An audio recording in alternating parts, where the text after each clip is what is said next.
हमारी आज की कहानी है अनुराधा की। ये बात तब की है जब टीवी की जगह घरों में रेडियो चला करते थे। जब हर इंसान भूत प्रेत जिन पिशाचों में विश्वास करता था। सावन का महीना, रक्षाबंधन का पर्व और पूर्णिमा का दिन। सारे भाई बहन गांव के पुराने बरगद के पेड़ के पास जाते हैं। गांव के प्रथा के अनुसार आज के दिन सभी भाई अपनी बहनों को पेड़ पर झूला झुलाते हैं। ऐसे में अनुराधा भी अपने भाई को ले बरगद के पेड़ के पास गई थी झूला झूलने के लिए। झूले पर बैठ वो लगातार अपने भाई को कहती जा रही थी कि कितना धीमे झुला रहे हो तुम, थोड़ा और तेज चलाओ ना, और तेज करो झूले को, मजे आ रहे हैं। ये सुन अनुराधा का भाई अनुराधा को और भी तेज झोंटे देना शुरू कर देता है। झूले के बेहद तेज होने के कारण रस्सी अचानक से टूट जाती है, जिसकी वजह से अनुराधा वहीं ज़मीन पर गिर पड़ती है। अनुराधा का भाई और साथ ही में बाकी गांव वाले अनुराधा को उठाने के लिए उसके पास आते हैं, मगर उसे उठाने पे पता चलता है कि अनुराधा तो अब तक बेहोश हो चुकी थी। सवेरा ढलने पर अनुराधा की आंख अपने कमरे में खुलती है, जहां उसके माता पिता, भाई बहन और गांव के कुछ लोग भी थे। अनुराधा उन सभी को देख के हंस पड़ती है और पूछती है कि भला सभी लोग यहाँ उसके बेड के पास क्या कर रहे हैं। इतना सुन अनुराधा का भाई उससे बीते हुए वाक्य के बारे में पूछता है, तो अनुराधा का जवाब बस इतना निकलता है कि उसे तो कुछ भी याद ही नहीं। क्या हुआ, कैसे हुआ, वो क्यों अपने घर में अपने बिस्तर पे बैठी हुई है, उसे कुछ भी याद नहीं था। वो सभी से उसका कमरा छोड़ने और अकेले में वक्त बिताने के लिए कहती है।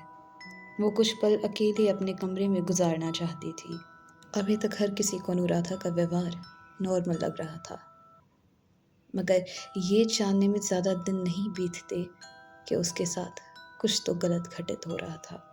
सभी के साथ घुल मिल कर रहने वाली अनुराधा, जिसे हर किसी के साथ खेलना, उठना, बैठना, बातें करना पसंद था, अब हमेशा अपने कमरे में बंद रहा करती थी।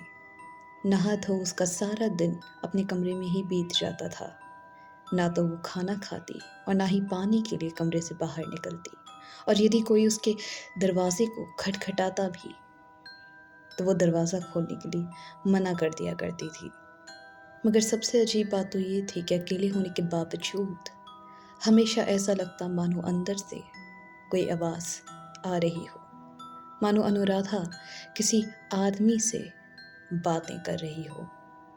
इतना सब होते देख घर के बुजुर्गों का यही मानना था कि हो ना हो इस लड़की पे या तो किसी प्रेत या फिर किसी जिंद का साया पड़ चुका है। ऐसे में घर के सभी लोग अनुराधा को एक तांत्रिक के पास लेकर जाते हैं। हालातों को समझ और झाड़ फूक करने के बाद तांत्रिक का बस यही कहना था कि इस बेटी पर किसी जिंद का साया है, जो कि उसे आसानी से अकेला नहीं छोड़ेगा।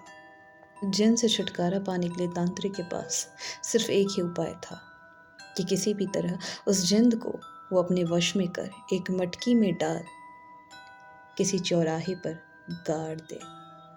अनुराधा के घर वाले तांत्रिक की हर एक बात सुन उस पर अमल करते हैं और जिंद को चौराहे में गाड़ देते हैं।